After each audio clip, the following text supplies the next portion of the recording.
Hi, welcome to my channel. Today I want to talk about Total Chaos, which is a grim industrial survivor horror game that sits somewhere between Silent Hill and the old school Doom. I'm curious to see if this game actually brings something fresh to the horror genre, or is it just another rusty retro throwback? Let's find out. So let's see what makes this game really shine. And for me, it is the fast movement set in a horror world. When I read some of the reviews and I saw some of the screenshots, I expected this to be a classic slow survival horror game. You know, with lots of heavy controls, turning like a tank, and every step feeling like effort. But then I actually played the game and realized, man, this is fast. I was constantly sprinting, dashing and zipping around corners. And the vibe combined with the adrenaline rush that gave off made it feel less like a classic survival horror game, but more like a panic sprint in an action game. And that's what I like about Total Chaos. You do get that old school horror atmosphere, but it comes combined with a shooter-like movement speed. And because it's so fast, I didn't mind to do some backtracking now and then. And the big encounters, they are packed with energy and chaos. And even the times I had to run away, it was actually fun. But there's also a downside to all this speed. It makes the combat sometimes feel like it's not as sharp as the movement is. So the balance is a bit off. Melee hits can feel a bit loose.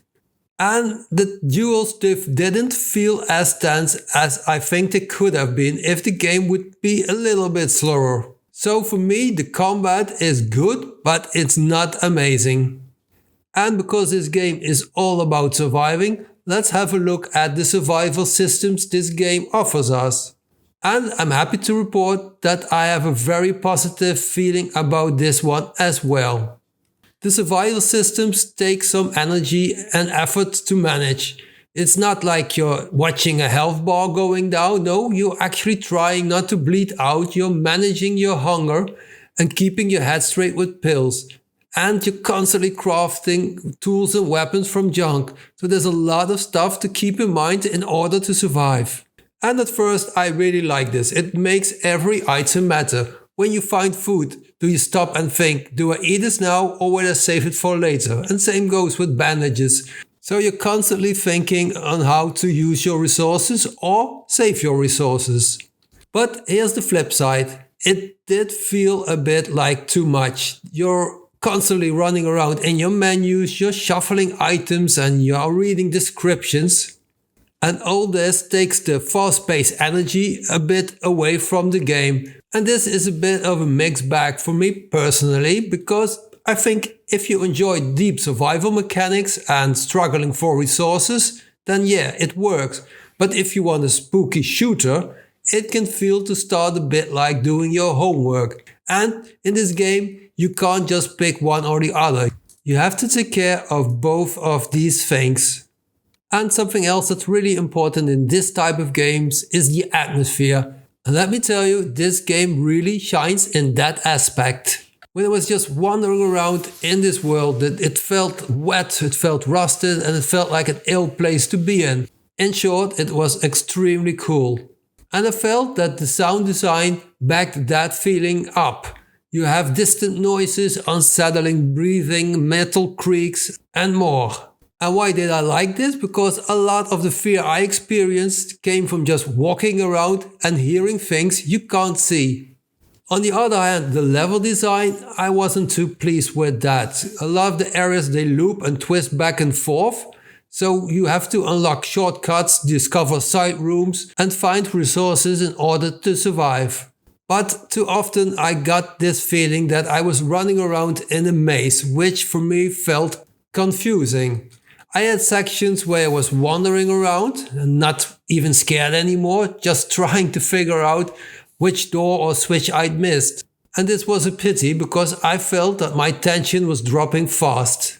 And now let's see how this game for me stands out compared to other games.